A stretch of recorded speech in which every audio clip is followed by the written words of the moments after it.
Warahmatullahi wabarakatuh. Terima kasih atas kehadirannya Bapak Ibu dari dosen Geografi Fisip ULM. Pertama-tama kita akan mengadakan acara ini pada hari ini, yaitu Geografi Audensi, yang dimana di himpunan mahasiswa Geografi Fisip ULM sendiri melakukan collaboration antara divisi Biro Kesekretariatan dengan divisi Huminfo dari himpunan itu sendiri. Oke, pertama-tama yang terhormat kepada Ketua Himpunan Mahasiswa Geografi Muhammad Fakhrus Zaini, dan juga wakilnya Muhammad Syarif Hidayatullah, dan juga yang terhormat dari dosen geografi sendiri yang bersedia untuk diminta waktunya pada hari ini, yaitu Ibu Ginia dan juga Pak Slamet. Oke, dan kepada seluruh panitia Geografi Audensi pada hari ini maupun susunan acara yang telah menyusun acara pada hari ini. Pertama-tama untuk rangkaian acara kita, yang pertama adalah pembukaan, yang kedua sharing session, tanya jawab tentang aspirasi dari mahasiswa yang telah dikumpulkan dari angkatan 2019 sampai 2021 dan juga 2022. Dan yang terakhir ada penutup ditambah dengan foto bersama. Oke, baik. Saya sendiri perkenalkan Faisal Amin dari moderator yang telah dipercayakan untuk membawakan acara ini. Sebelum kita memulai mengajukan pertanyaan, pertanyaan yang pertama dari mahasiswa geografi. Pertanyaan yang pertama, guna menunjang aktivitas dosen dan mahasiswa seperti perkuliahan di gedung geografi terkait dengan fasilitas, sarana dan prasarana yang ada, apakah akan ada rencana penambahan atau perbaikan untuk kedepannya? Mungkin dari Bapak dan Ibu ada tanggapan untuk pertanyaan nomor 1 ini? Oke, terima kasih banyak kepada reporter ya, moderator kah atau apakah ya. Oke, saya mencoba menjawab pertanyaan nomor pertama ya. Bismillahirrahmanirrahim. Jadi terkait penambahan perbaikan sarana prasarana itu tiap tahun ada ya adik-adik ya. Itu nggak mungkin nggak ada, itu pastinya ada maintenance dan sebagainya. Dan itu tiap tahun kalau nggak salah Pak Mehmet, fluktuasinya atau jumlahnya berbeda kan kalau nggak salah ya. Tapi ada adik-adik sekalian ya. Nah selanjutnya mungkin Pak Mehmet bisa menambahkan. Oke, sedikit menambahkan terkait dengan fasilitas. Mungkin kawan-kawan mahasiswa bisa melihat ya perkembangan prodi kita yang mungkin kalau di 2019 kalau yang mungkin hadir melihat nampak sekali mungkin gedung ini kosong. Nah, ini kita meja ini kita ada kita yang mulung di gudang, kemudian kita perbaiki, kemudian ada bantuan dari universitas saat itu. Nah sampai saat ini kita kalau meja kita udah penuh. Nah kalau untuk penambahan meja mungkin tidak dimungkinkan lagi. Yang saat ini kita fokuskan adalah pertama penambahan AC. Nah, AC kita ini sudah AC lama karena banyak yang komplain juga mahasiswa kuliah kepanasan kan ketika jumlahnya dengan jumlah mahasiswa yang banyak. Nah itu sih kita fokusnya baik itu kita ajukan di fakultas, universitas ataupun kita melalui dana pribadi dosen. Nah ini kita urunan dosen. Nah, jadi dosen ini sangat kompak sekali di program studi geografi ini di segala aktivitas, baik itu untuk ruangan dosen sendiri lebih banyak menggunakan dana pribadi dosen dibandingkan mungkin bantuan dari fakultas atau universitas. Nah itu kalau untuk ruangan, kalau harapan kita memang seandainya gedung ini punya geografi, kan ini bukan punya geografi, ini gedung universitas. Nah harapannya kalau bisa ditambah ke belakang kalau memang ada memang nanti bantuan misalnya untuk penambahan ruang ya, kita berharap ditambah di ruang di belakang ini dibangunkan untuk ruang perkuliahan, karena saat ini di gedung ini kita konsen hanya untuk lab saja. Nah yang posisi di saat ini kita kan khususkan nanti untuk lab JIS, nanti kan lab PJ, lab Karto. Nah saat ini sudah kita punya 5 komputer melalui dana RAB-nya program studi. Kemudian tahun ini insya Allah juga ada penambahan sekitar 5 unit lagi. Nah jadi kita akan terus pelan-pelan penambahan di sini sehingga nanti pada akhirnya nanti kita akan jadilah namanya lab GIS. Nah, itu kita pelan-pelan karena memang kalaunya serentak mungkin agak susah. Jadi kita pelan-pelan tiap tahun kita selalu penambahan baik itu peralatan maupun sapras yang lainnya. Nah, itu terkait. Mungkin sudah terjawab ya dari kawan-kawan pertanyaan ini. Mungkin perjuangan dari dosen dan juga mahasiswa kompak juga ya Pak ya, dari angkatan pertama sampai sekarang masih diperjuangkan juga untuk sarana dan prasarana itu. Oke, mungkin kita bisa lanjut ke pertanyaan yang kedua, Pak, Bu. Yang pertanyaan kedua ini terkait perkuliahan itu terkadang terjadi tabrakan atau perpindahan jadwal. Mungkin dari Bapak Ibu bagaimana tanggapannya untuk pertanyaan nomor 2 ini untuk jadwal perkuliahan? Ya, kalau untuk jadwal ini sebenarnya sudah kita susun serapi mungkin ya. Baik itu yang praktikum kita fokuskan di gedung geografi. Namun untuk perkuliahan teori kita sudah coba jadwalkan atau schedulekan itu di gedung baik itu FISIP lama, gedung 2 ataupun FISIP baru di gedung 1 sana. Jadi kita sudah sedemikian rapi menyusun, namun mungkin ada implementasinya mungkin ada yang tabrakan. Ini kadang kan juga menyesuaikan jadwal dosen. Dosen tidak hanya tugasnya mengajar saja, tidak hanya mengajar tapi juga melakukan pengabdian, penelitian, sehingga mungkin meluangkan waktunya tadi waktu yang jadwal mungkin tertabrakan. Jadi sudah kita susun sedemikian rapi sekali untuk sudah kita konfirmasi, koordinasi dengan pihak fakultas agar ruangan-ruangan kita itu tidak tabrakan, baik itu dengan prodi lain ataupun prodi kita sendiri dengan mata kuliah yang ada itu. Mungkin dari Ibu Gini ya? Oke, saya menambahkan sedikit.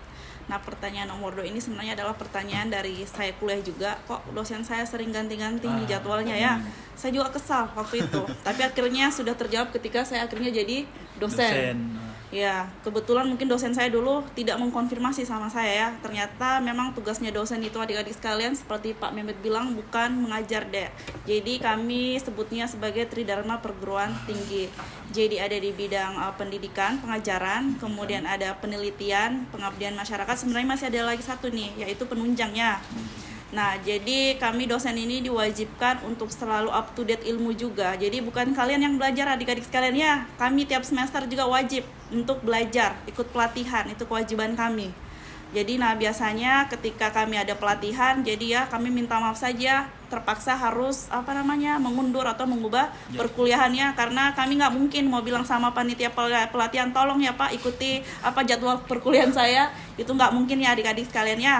Itu untuk yang khusus pelatihan, penelitian dan pengabdian pun sama adik-adik sekalian. Kami biasanya bekerja sama stakeholder atau instansi lain dan kami biasanya menyesuaikan sekali lagi dengan waktu mereka, bukan waktunya kami. Tapi walaupun begitu kami tetap biasanya menyatakan juga pendapat apakah bisa mengikuti jadwalnya kami karena kami juga harus mengajar ya.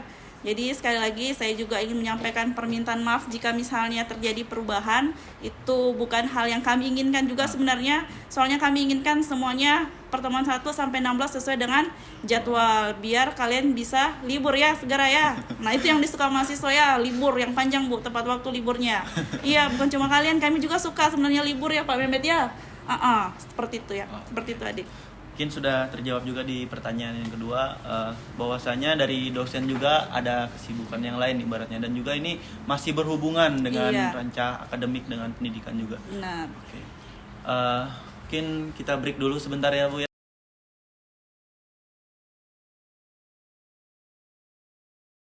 Oke, untuk pertanyaan 2 mungkin sudah terjawab. Kita lanjut ke pertanyaan selanjutnya, yaitu pertanyaan nomor 3.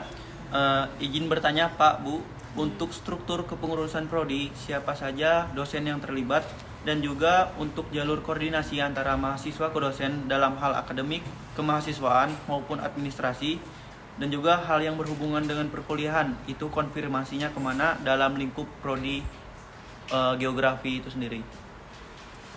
Mungkin dari Pak Mehmet. Untuk struktur kepengurusan, jadi mulai dari paling tinggi itu ada koordinator program studi atau KPS, itu dijabat oleh Ibu Dr. Elin. Kemudian ada sekretaris program studi, ada Ibu Dr. Rosalina. Kemudian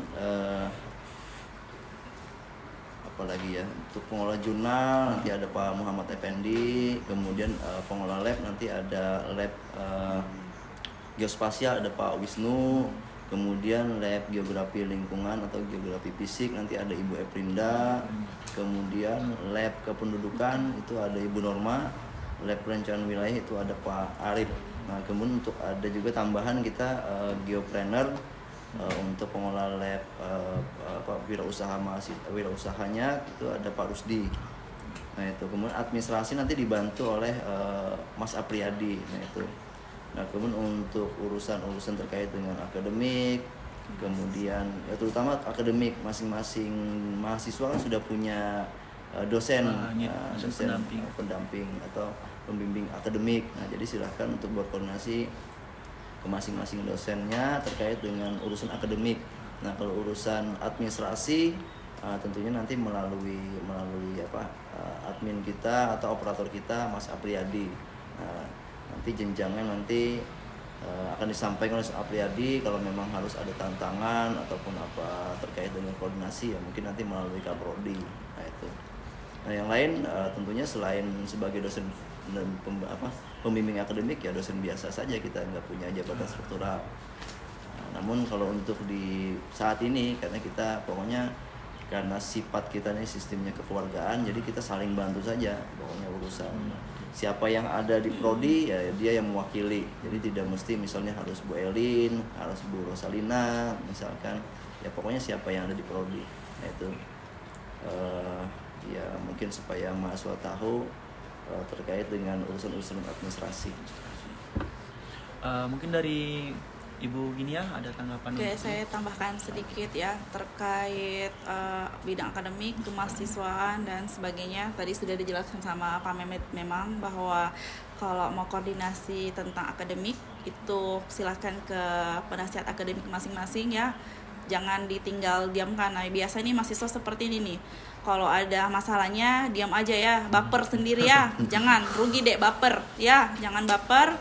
Jadi ketika ada masalah di bidang akademik misalnya nilainya rendah, tinggi atau tidak, atau misalnya kalian baper sama dosen masing-masing ya, jangan curhatnya ke teman ya, karena nggak bakalan terselesaikan permasalahan kalian. Jadi silakan ke penasihat akademik masing-masing karena memang itu tugasnya mereka, tugasnya kami untuk menjembatani antara kalian ya sama misalnya ada permasalahan sama dosen, nah itu kami biasanya seperti itu.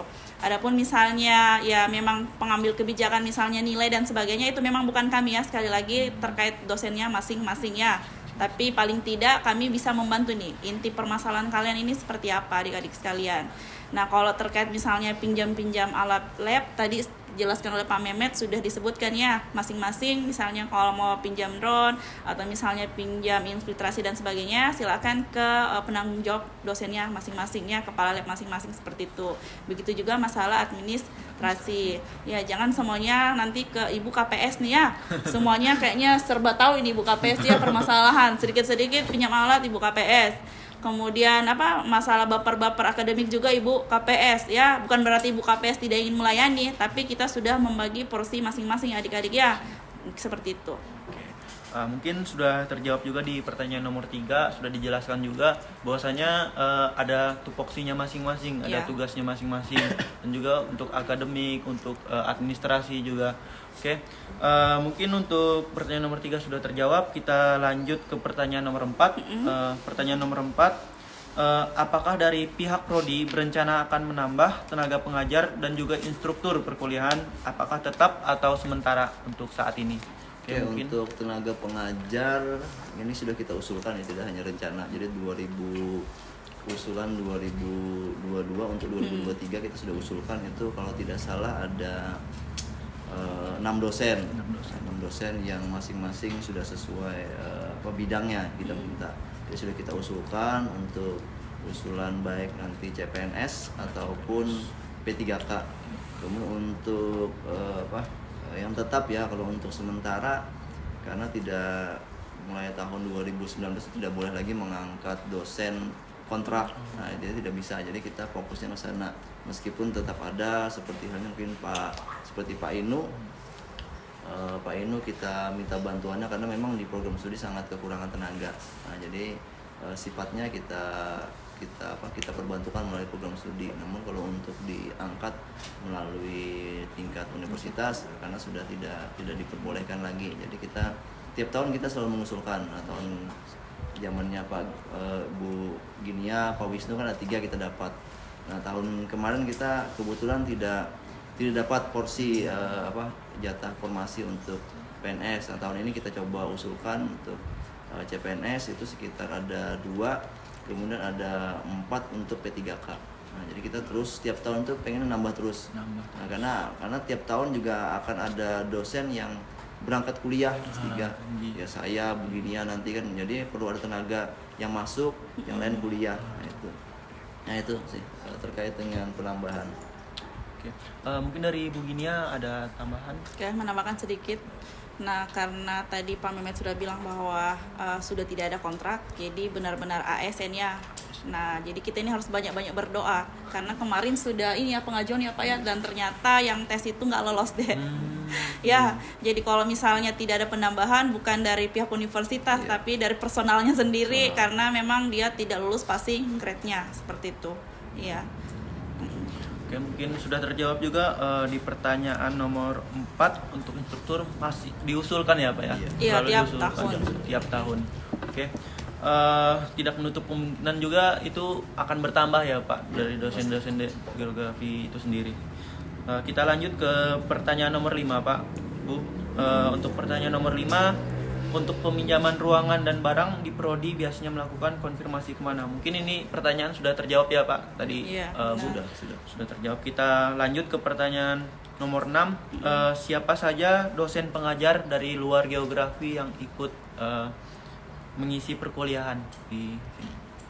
Ya, di sini ada 2 jenis ya. Jadi ada dosen luar prodi dari Universitas Mangkurat, baik itu prodi lain ataupun fakultas lain. Ada juga dosen luar geografi yang dari instansi. Nah, seperti misalnya kalau mata kuliah meteorologi itu ada Pak Dedi. Kemudian kalau mata kuliah ilmu perlahan ada Pak Karnanto dari BPN. Kemudian kalau untuk luar prodi yang masih lingkupnya Universitas Mangkurat, baik itu fakultas ataupun universitas kita, itu ada Pak Saipudin, kemudian ada Ibu Meldia, ada Ibu Nurlina, Pak Salam, kemudian ada Pak Ihsan, nah itu ada Bu Ira. Banyak sekali kita melibatkan orang-orang tersebut merupakan orang-orang yang tentunya punya jasa dengan prodi kita, orang yang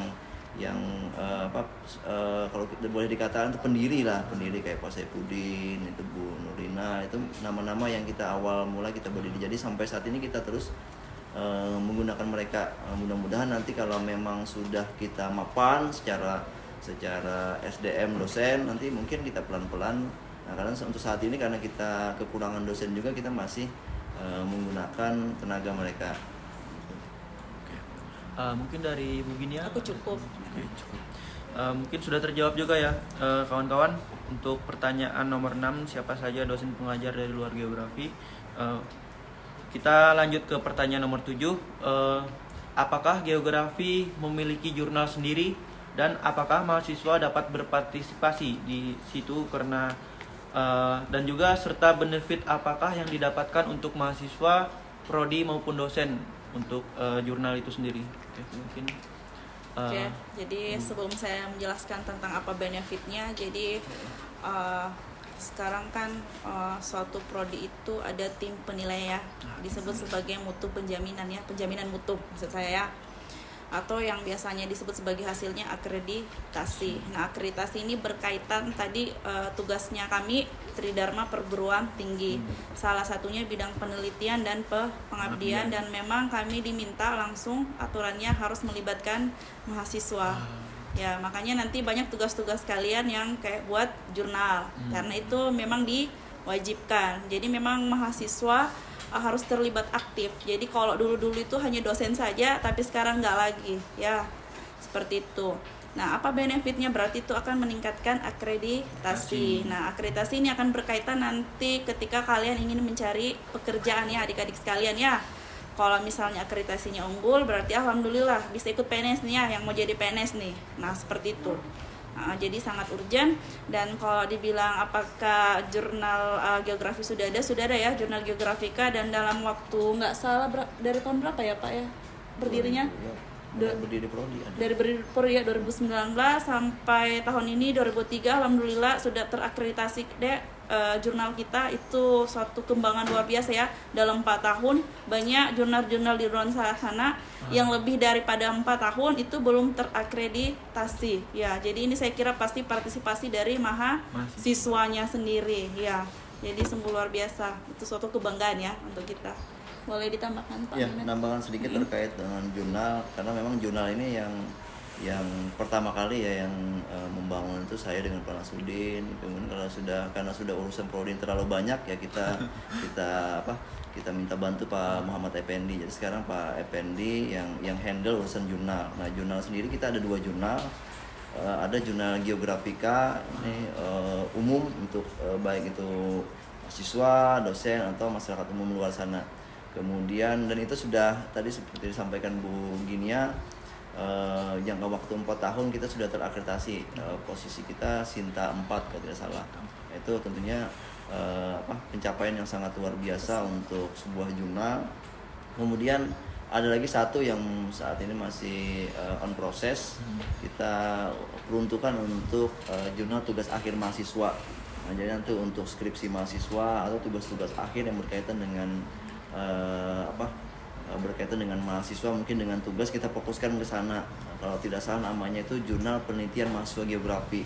Nah, ini kita peruntukan untuk jurnal tugas akhir mahasiswa karena nanti para mahasiswa khususnya prodi geografi itu diwajibkan menjurnalkan karya ilmiah skripsinya atau tugas akhirnya. Jadi kita coba buat untuk menampung itu. Kalau memang tidak tertampung, jadi mahasiswa juga berkewajiban untuk nanti mencari jurnal lain. Nah, jadi karena mungkin setiap terbitan itu terbatas. Nah, ini waktu terbitan jurnal JTM ini saya kurang tahu entah itu 5K atau 10K kita belum berdiskusi.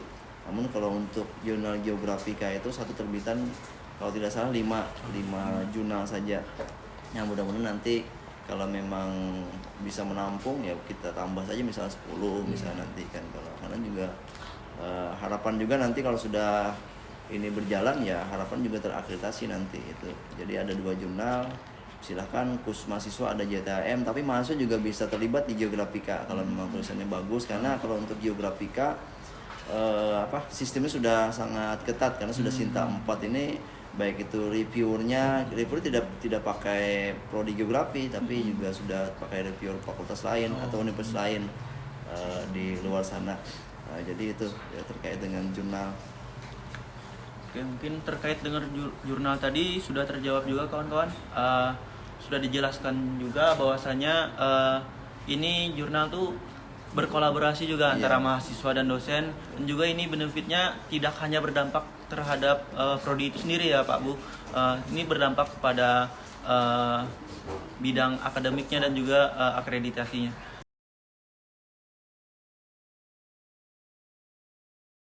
Mungkin sudah terjawab tadi pertanyaan nomor 7. Kita lanjut ke pertanyaan nomor 8. Pak Bu, untuk praktikum sendiri dalam program studi geografi itu bagaimana mekanismenya?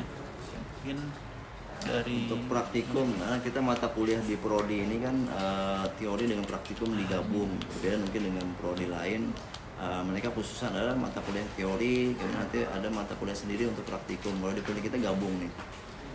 Ada yang 2 SKS teori, 1 SKS praktikum. Ada yang 1 SKS teori, ada yang 2 SKS praktikum, tergantung mata kuliahnya. Nah, kalau untuk mekanismenya ini masing-masing diserahkan ke dosen yang bersangkutan, pengampunya, koordinator pengampu mata kuliahnya. Kalau untuk jumlahnya itu minimal 6 kali pertemuan praktikum. Nah, misalnya lebih ya mau 10, mau 20 itu tergantung dosennya. Nah, kalau terkait dengan terkait dengan pembiayaan untuk beberapa praktikum kita coba anggarkan juga di RAB program studi, item-item yang mungkin bisa dibiayai dari RAB tersebut ya kita akan bantu. Misal kayak contoh beberapa praktikum yang kita laksanakan sebelum-sebelumnya, misalnya biaya sewa kapal, biaya apa, kita tetap usahakan dari anggaran prodi. Nah, kalau untuk hal-hal administrasi ya tidak ada juga, ini tergantung masing-masing dosen. Ini sama halnya dengan mata kuliah juga. Nah, ini kalau untuk ruangan, ya itu tergantung dosennya. Misalnya mau praktikum kependudukan, ya bisa mau pakai ruang kependudukan, mau ruang mana aja, tergantung dosennya.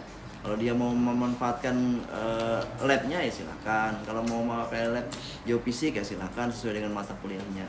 Tapi yang pastinya di prodi kita sudah punya masing-masing punya PIC atau koordinator terkait dengan pengelola lab. Nah, jadi silakan dosen atau mahasiswa berkoordinasi dengan pengelola lab ketika ingin menggunakan peralatan-peralatan praktikum.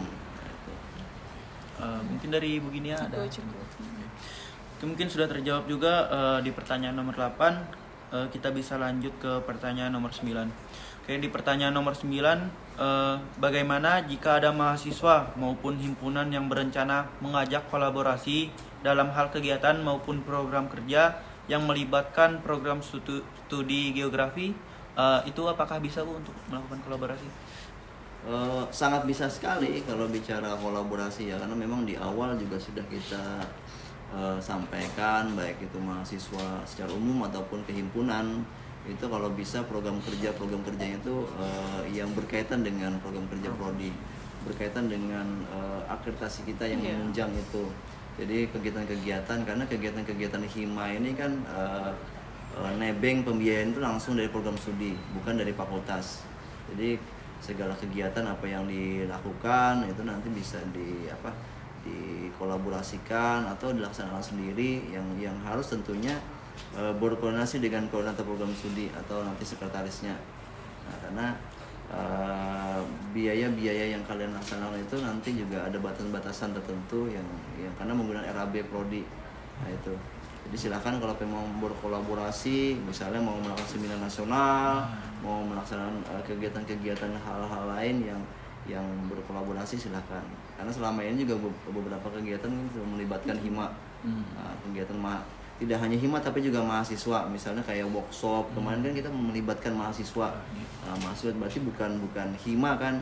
Nah, tapi juga nanti ada kegiatan yang mungkin misalnya prodi ingin melaksanakan pelatihan kah, ingin melaksanakan workshop kah, pasti melibatkan mahasiswa. Karena seperti yang disampaikan di awal tadi, tugas dosen tidak hanya mengajar saja, tapi tridharma tadi yang mungkin tidak bisa kegiatan menunjang tadi, ini bagian dari menunjang nih kegiatan tambahan dosen yang mungkin karena tidak semua dosen pasti melibatkan mahasiswa, baik itu dari mahasiswa yang bukan hima ataupun dari hima nanti. Nah, jadi silakan nanti kalau ada kegiatan-kegiatan hima harusnya berkonsultasi dengan KPS dan sekretaris. Nah, itu karena hima kan langsung di bawah KPS. Kalau dulu kita masih ada pembina hima, nah sekarang tidak ada lagi pembina hima dari dosen, tapi pembinanya langsung dari KPS. Nah, itu silakan berkoordinasi dengan KPS untuk berkolaborasi kegiatan-kegiatan yang bisa dikolaborasikan. Mungkin dari Ibu Gina ada tambahan?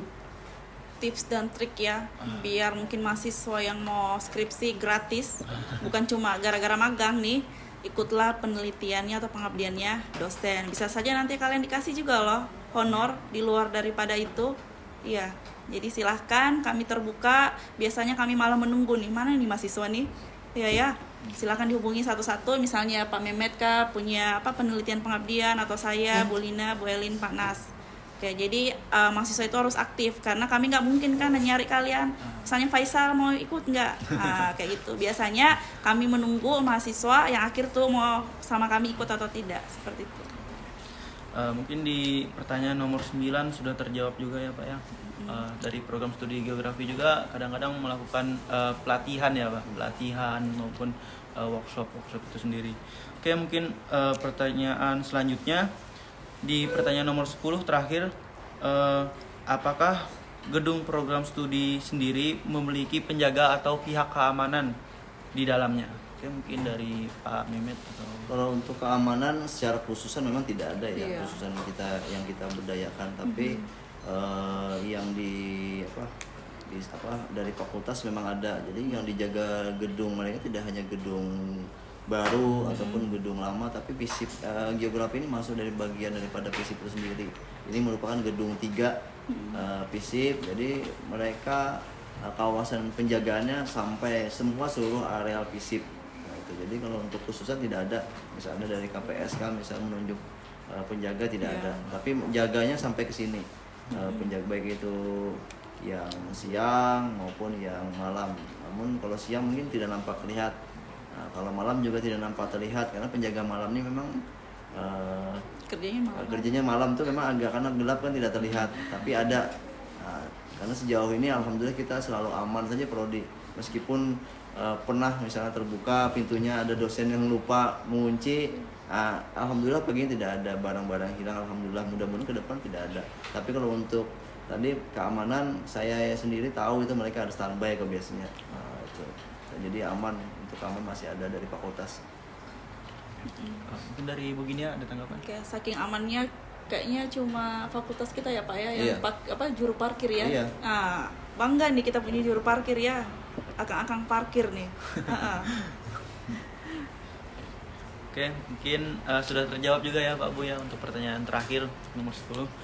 Oke, kawan-kawan, ini telah berakhir juga season dari aspirasi mahasiswa geografi FISIP ULM dari Bapak Ibu dosen. Mungkin ada pesan atau kesan yang ingin disampaikan untuk mahasiswa khususnya di program studi geografi itu sendiri. Mungkin dari Pak Mehmet atau begini ya. Oke. Kalau pesan-pesan kayaknya banyak banget ya. Kayaknya kalau di perkuliahan atau waktu saya ngajar tuh kayaknya 10 SKS ya. Terlalu banyak ya. Oke, pesan-pesannya, kesan-kesannya, pesan-pesan dulu ya. Ini nasihat sebagai orang yang lebih tua, kayaknya tua banget nih saya ya. Tapi ibaratnya yang sudah melewati tahap kalian nih, saya tahu ini adalah tahap dimana kalian mencari jati diri kalian, karena saya dulu seperti itu juga. Ya, banyak bertanya A, B, C, D, dan akhirnya tahap itu sudah terlewati. Dan saya cuma bisa bilang tujuan dari kalian kuliah ini itu adalah menjadikan kalian orang bijaksana. Itu ya, itu goals kalian sebenarnya. Ya, karena ada pernyataan dari orang, kita bisa kaya juga tanpa harus menempuh pendidikan. Ya benar, kita juga bisa belajar tanpa menempuh pendidikan, benar. Tapi itu secara teori ya. Tapi terkait apakah nanti sikapnya, adabnya itu, nah itu pertanyaan besar. Jadi yang membedakan kita antara orang sekolah dan tidak sekolah dari situ deh, dari segi adab.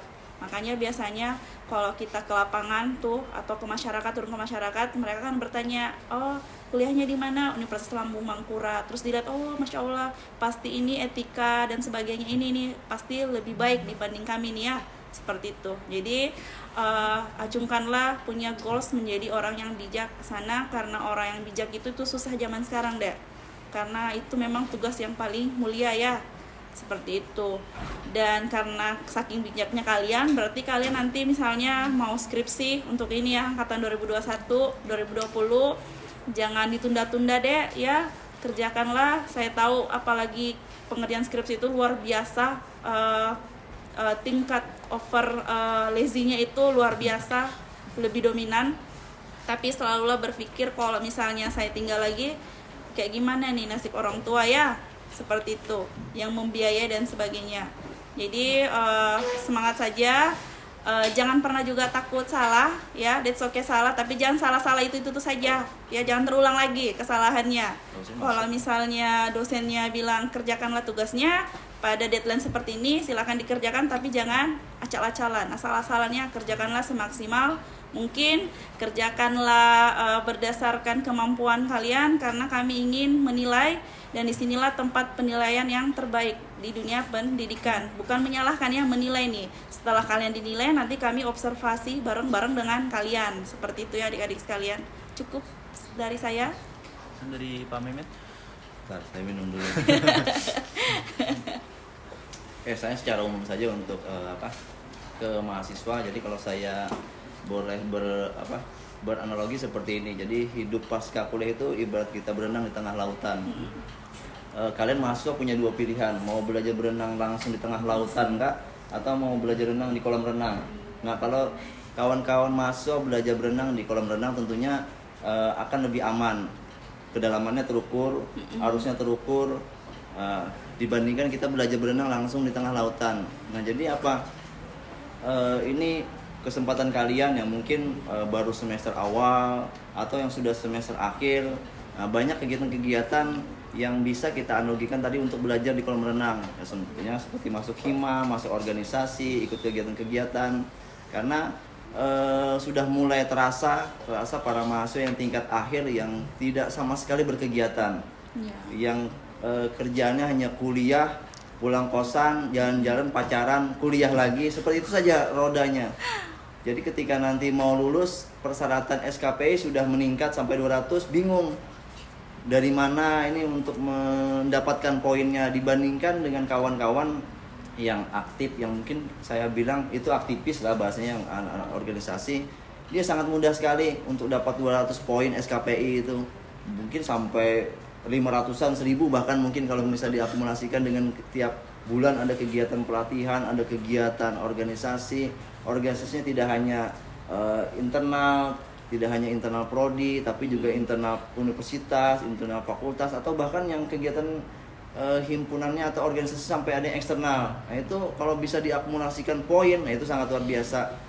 Nah itu jadi kalau saya bahasan seperti itu. Jadi Anda nanti lulus tidak hanya membawa selembar kertas transkrip, selembar kertas ijazah saja, tidak, untuk nanti bersaing di dunia kerja. Tapi banyak skill lain yang perlu kalian ikuti. Misalnya kita adakan pelatihan drone. Kalau kalian pelatihan drone ke Jakarta, Jawa itu biayanya perlu biaya pesawat. Nah sekarang kita bekerja sama dengan sebuah perusahaan yang bekerja sama dengan Kementerian Perhubungan. Nah pelatihannya langsung di sini, dengan biaya pun sudah kita coba negosiasi dengan harga yang sangat rendah sekali. Kemudian kayak pelatihan kompetensi JIS misalnya, potensi-potensi lain yang itu juga nanti sebagai pendamping kalian untuk mendampingi transkrip tadi, kemudian mendampingi ijazah kalian tadi untuk mendapatkan atau bersaing di dunia kerja. Karena kalaunya di dunia kerja nanti jangankan dipanggil wawancara kerja, dibaca orang saya CV-nya enggak. Kenapa? Ketika dibaca CV-nya cuma kuliah, nggak ada kegiatan apa-apa toh, walaupun IPK-nya tinggi misalnya. Nah itu penting. Karena apa? Karena dalam dunia kerja itu tidak hanya hard skill saja. Jadi ingat itu, tidak hanya hard skill, tapi juga soft skill. Nah sekarang kalau di kuliah tidak dapat soft skill tuh. Waktu teori, waktu praktek mungkin soft skillnya ada tapi tidak terlalu banyak. Nah di mana Pak dapat soft skillnya? Ya ini, organisasi di hima, kemudian di organisasi-organisasi lain yang di fakultas, organisasi lain yang di universitas, organisasi lain yang di luar universitas, itu didapatnya.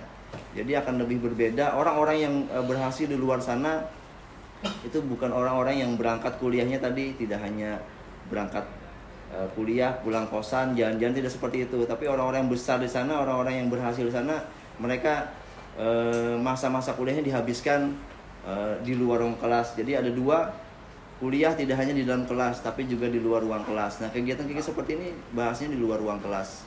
Nah jadi silakan kepada mahasiswa, mumpung masih ada kesempatan, meskipun sudah di akhir-akhir semester masih ada kesempatan. Karena apa? Karena cuma kalau skripsi orang tidak tanya skripsimu apa ketika nanti masuk kerja, tapi aktivitasmu apa ketika kuliah. Nah itu, karena saya terlibat di pusat karir, saya selalu berdiskusi dengan para HRD di baik itu yang komunitas Kalsel ataupun Kalsel Kalteng ataupun yang di Kalimantan. Nah, mereka sangat menyayangkan sekali dengan alumni ULM. Kenapa IPK-nya tinggi-tinggi, tapi ketika ditanya jelaskan tentang dirimu, bingung mau menjawab apa. Masa saya jawab, saya berangkat kuliah, nanti pulang kuliah saya ke kosan tidur, nanti sore-sore saya jalan sama pacar nonton, masa seperti itu. Tapi beda dengan anak-anak yang menghabiskan waktunya di luar ruang kelas tadi dengan organisasi. Saya ikut kegiatan penanaman pohon 5.000 pohon. Saya sebagai koordinator. Saya mengkoordinir mahasiswa untuk kegiatan saya sebagai kegiatan demo misalnya. Itu yang dicari. Karena soft skills itu yang diperlukan di dunia kerja. Jadi beruntunglah para mahasiswa yang menghabiskan waktunya menjadi aktivis tadi. Tapi jangan juga saya sarankan untuk para aktivis jangan bersembunyi di status aktivisnya, sehingga banyak yang lulusnya lambat, IPK-nya rendah. Karena kalau IPK rendah jangankan dipanggil wawancara, dipanggil Daftar untuk wawancara aja. saja enggak nanti. Karena apa? Karena dua itu penting. Sekarang yang para aktivis penting juga untuk pesan untuk kedepannya juga diperhatikan IPK-nya. Karena IPK itu kalau dunia kerja selalu bertambah atau selalu naik. Nah kalau saat ini misalnya IPK 2,75, ya mungkin kalian lulus nanti 3-4 tahun nanti apakah masih bertahan 2,75, ya mungkin nanti akan 3, mungkin akan 3,5. Nah jadi harus dipicu terus di situ. Jadi aktivis jalan, tapi yang jauh lebih penting adalah perkuliahan. Nah jadi jangan sampai tapi agak ada, saya sangat gembira sekali melihat anak-anak geografi khususnya 2019, padahal anak-anak yang organisasinya aktif itu yang duluan sudah di ujung-ujung masa nih, jadi sudah mendapatkan gelar SGO nih karena sudah sidang ujian.